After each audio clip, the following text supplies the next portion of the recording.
नमस्कार बच्चों। काफ़ी समय से फिज़िक्स का वीडियो नहीं आ रहा, तो आज से हम शुरू करते हैं बहुत ही इंटरेस्टिंग वीडियो के साथ। और पहला प्रश्न ये है कि विद्युत धारा सदिश है या अदिश। अक्सर सदिश भी मान लेते हैं, कई जगह अदिश मान लेते हैं। क्या होता है, कैसे है, ये अपने को पता होना चाहिए।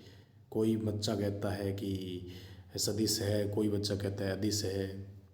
देखो, सबसे पहले बात करते हैं। हमारे पास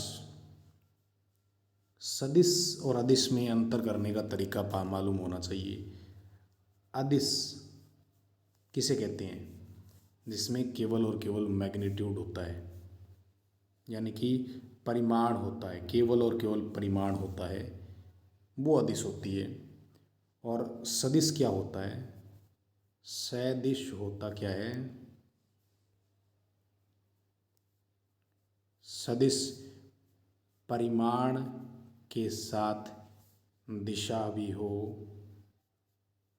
और प्लस में वेक्टर रूल के नियमों का पालन करना चाहिए।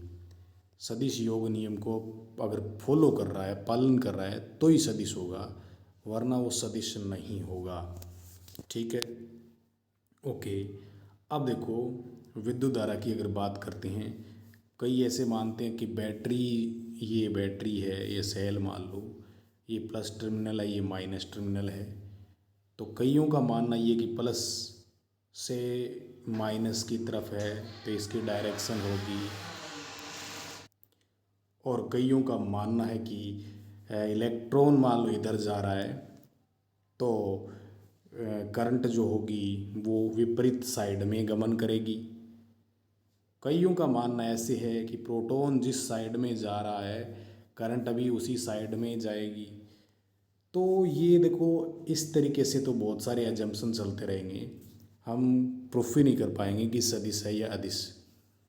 तो इसे प्रूफ करने के लिए मैं किरचॉफ के नियम की सहायता लेता हूँ। देखो,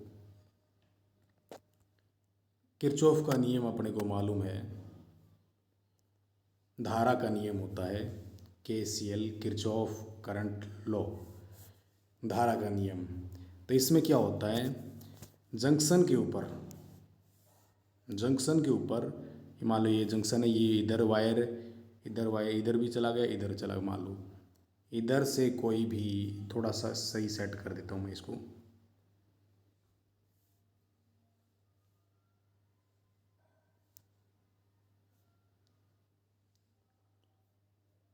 ओके, तो इधर से करंट मान लो कि कुछ करंट आ रही है, और इधर करंट जा रही है, इधर भी करंट जा रही है।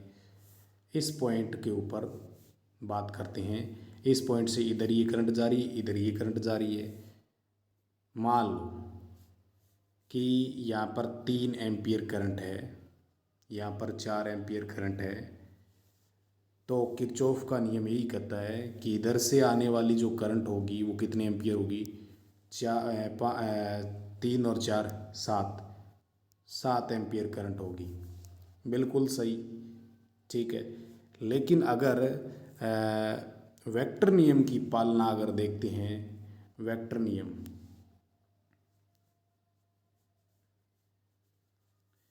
सदिश योग नियम अगर देखें तो उसमें हमारे पास में 2 वेक्टर इस तरीके से, ये 3 एम्पियर का मान लो, और ये 2 एम्पियर का, 4 एम्पियर का,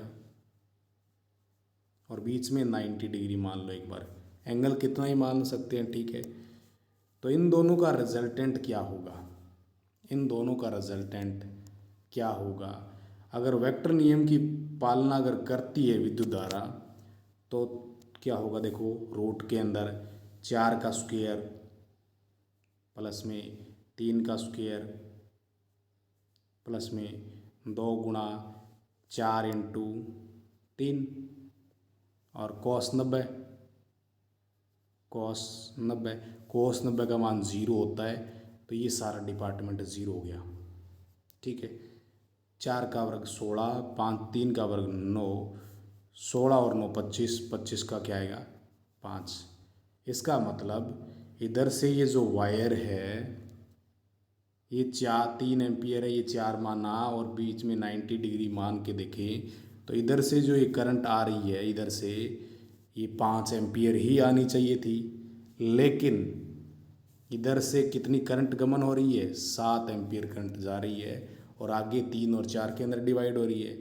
अगर ये वेक्टर होती तो 3 और 4 आगे निकल रही है तो पहले जो करंट आ रही थी वो 7 न होके कितनी होती, 5 होती, लेकिन ऐसा नहीं है।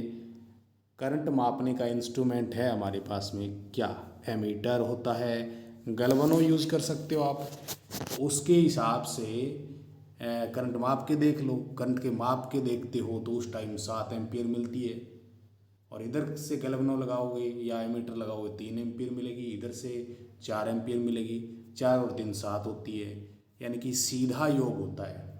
वेक्टर रूल लागू नहीं होता, यहाँ पर वेक्टर रूल फ्लॉप होता है, इसीलिए इसको वेक्टर नहीं माना जाता। और वेक्टर नहीं मानेंगे तो कौन सी क्वांटिटी मानते हैं, ये स्केलर क्वांटिटी मानते हैं। ये एक प्रकार से टेंसर ही होती है, लेकिन टेंसर का जिक्र नहीं करूँगा मैं अभी, ठीक है।